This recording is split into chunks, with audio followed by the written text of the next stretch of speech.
Picture the last sports game you watched. The last time you shouted your expert advice at the TV, as if your favorite player could hear you, or clutched the edge of your seat as you watch the final minutes tick down. It doesn't matter whether it's hockey, soccer, or tennis. Who are you watching? Now, I'd like you to be honest with yourself. Was that team or that player you're currently thinking about a women's team or a women's player? If you're like most, it probably wasn't. But it's not just you. A 2025 poll found that in the US, 45% of adults watch men's sports, whereas only 23% followed women's sports. But that gap isn't about talent or superiority, but access. Addie Beck, a social media editor, explains men's sports dominate viewership due to media attention through primetime slots, heavy promotion by sports journalists, and broadcasting on major networks, whereas historically, women's sport have been pushed back to secondary networks or cable channels. So naturally we assume men's sports are more popular. More views and more coverage must mean more demand and more talent, right? But the reality may not be what you're expecting.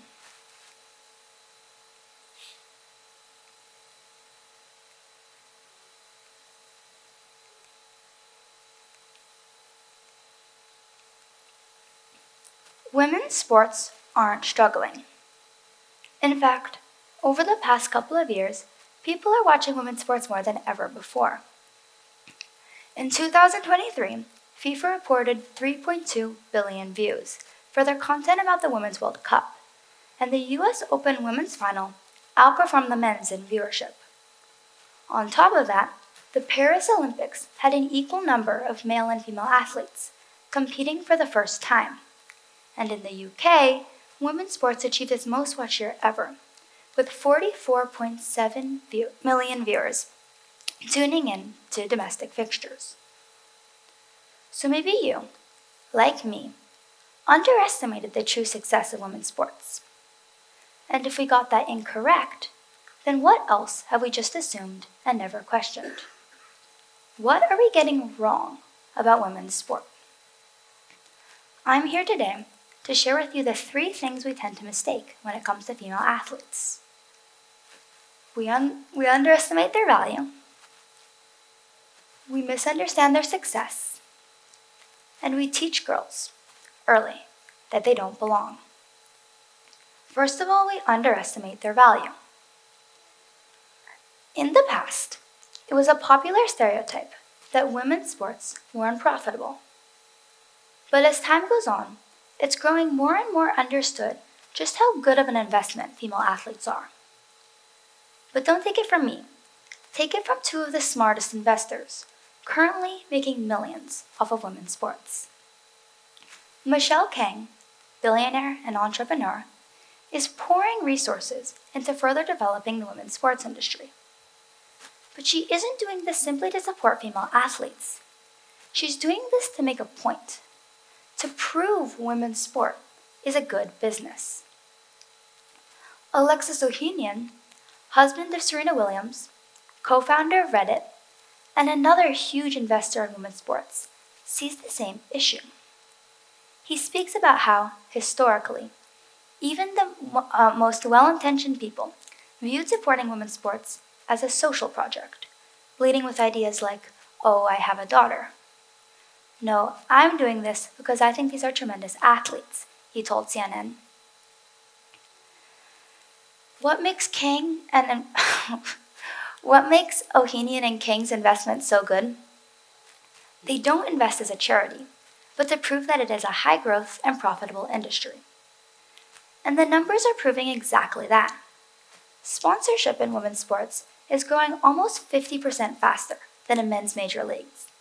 And according to Forbes, 86% of sponsors said their investment in women's sports met or exceeded their previous expectations. So, if women's sports are so unprofitable, then why are smart investors betting big? But while the industry is experiencing incredible growth, the athletes aren't benefiting. Which brings me to my second point. We misunderstand their success. Another big assumption prevents female athletes from truly seeing the benefits of their work. That women are getting paid less because they perform worse. Alex Morgan, a decorated forward, and almost all of the U.S. women's national team sued the U.S. Soccer Federation in 2015. The women's team had won World Cups, generated revenue, and had attracted huge amounts of fans, to the point where the women's 2019 World Cup final had 22% more U.S. viewership than the men's 2018 World Cup final. But the salaries didn't reflect that. The men's team, who had made much more money, the men's team, who had performed much worse in the World Cup, had higher appearance fees and bonuses, even though the women's team had made much more money and won more frequently.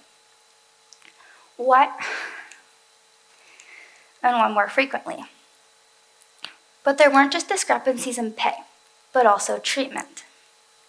The men's team often flew charter planes and first class, and almost always played on real grass, whereas the women flew commercial economy class seats and often played on artificial turf, increasing their chance of injury.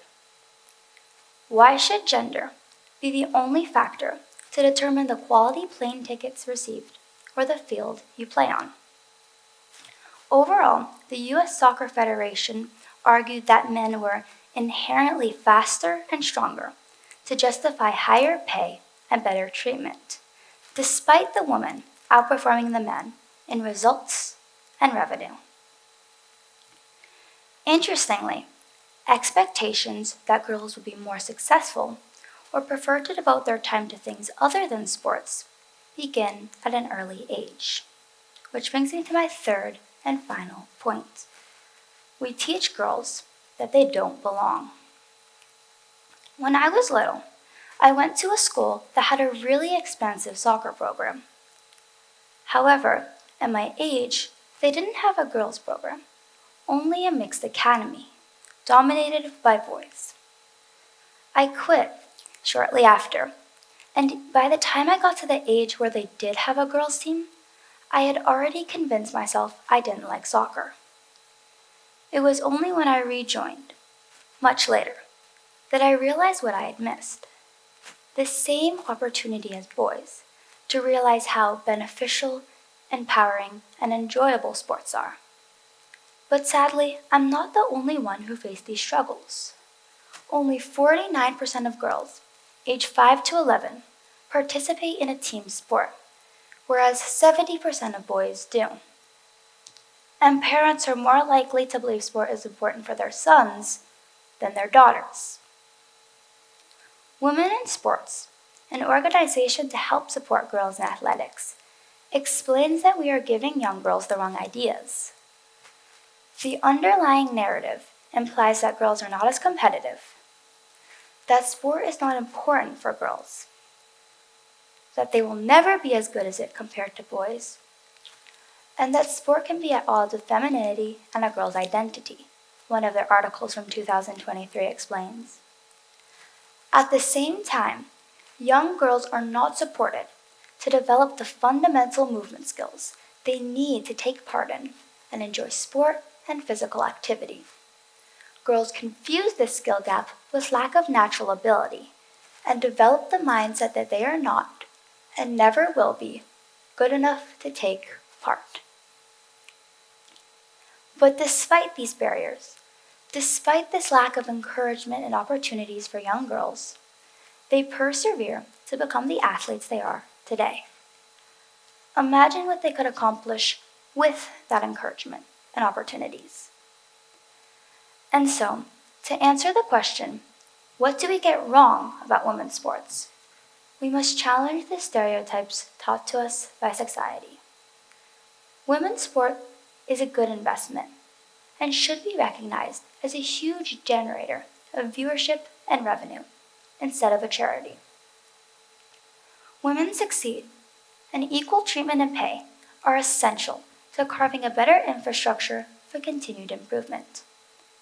And possibly the most important is even the best intentioned people can try and support young girls and women's sport in the wrong ways. So what can you do about it? Well, the answer is shockingly simple. Watch women's sports, but not out of pity or the feeling of obligation, but because they are genuinely talented athletes. Thank you.